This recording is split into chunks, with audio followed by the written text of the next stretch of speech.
নমস্কার বন্ধুরা। তো আজকে আমি যে বিষয়ে কথা বলবো, যারা ওষুধের ব্যবসা করতে চান, মানে যারা প্র্যাকটিস করতে চান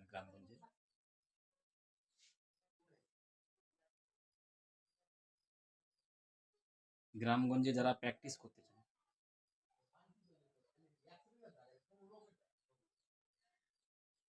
তো আপনাকে প্রথমে 1 নম্বরে কি করতে হবে?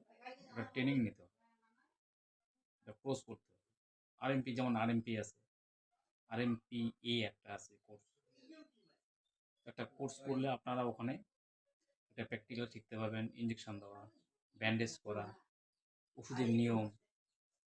একটা ওষুধ আপনি একটা রুগীকে প্রেসক্রাইব করলেন, সে কীভাবে খাবে, সেগুলো আপনাকে একটা ট্রেনিং দেবে। তো আপনাদের ট্রেনিং নেওয়ার পরে আপনি কী করবেন? একটা গ্রামগঞ্জে একটা ওষুধের দোকান খুলবেন বা একটা ক্লিনিক খুলবেন, একটা প্রাথমিক ট্রিটমেন্টের জন্য। তো তার জন্য আপনাকে একটা ট্রেড লাইসেন্স লাগবে। তো আপনি যে এরিয়ায় থাকেন সেখানে মনে করেন অঞ্চল থেকে একটা ট্রেড লাইসেন্স লাগবে। তারপরে আপনাকে একটা মূলধন লাগবে ব্যবসা করার জন্য। যে জায়গাটা আপনি ক্লিনিক দিবেন বা ওষুধ দোকান দেবেন, সেখানে তো একটা ঘর করতে হবে, কিছু মেডিসিন স্টক রাখতে হবে। তো তার জন্য আপনাকে কিছু মূলধন রাখতে হবে, সে 20,000 হোক, 30,000 হোক, 50,000 হোক, আপনার যতটুকু মূলধন। ওই মূলধন নিয়ে আপনি একটা ওষুধের দোকান খুলে দিলেন গ্রামগঞ্জে, ক্লিনিক, একটা নাম দিয়ে দিলেন,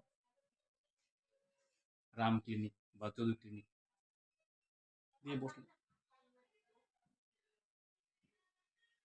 তো আপনি যদি গ্রামগঞ্জে প্র্যাকটিস করতে চান বা ওষুধের ব্যবসা করতে চান, তাহলে আপনাদের এই যে কয়েকটা জিনিস আমি বললাম, এই জিনিসগুলো আপনাদের লাগবে।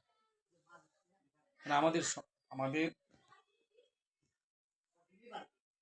দেশে অনেক বেকারত্ব আছে, তারা কিছু করতেছে না। তারা যদি মনে করেন যে আমি আরএমপি একটা কোর্স করে আমি একটা ওষুধের দোকান খুলবো গ্রামগঞ্জে, ছোটো মোটো, ওরা করতে পারে। তাহলে আমি যে কটা নিয়ম আপনাকে বললাম, আপনারা করে আপনারা ওষুধ দোকান করতে পারেন। তো যাই হোক বন্ধুরা, আমার ভিডিওগুলো কেমন লাগতেছে, যদি ভালো লাগে কমেন্ট করবেন, খারাপ লাগলে কমেন্ট করবেন, বেশি বেশি করে শেয়ার করবেন। আপনারা ভালো থাকবেন, সুস্থ থাকবেন। আজকে এখানেই রাখছি। নেক্সট অন্য কোনো ভিডিও আপনাদের সাথে কথা হবে।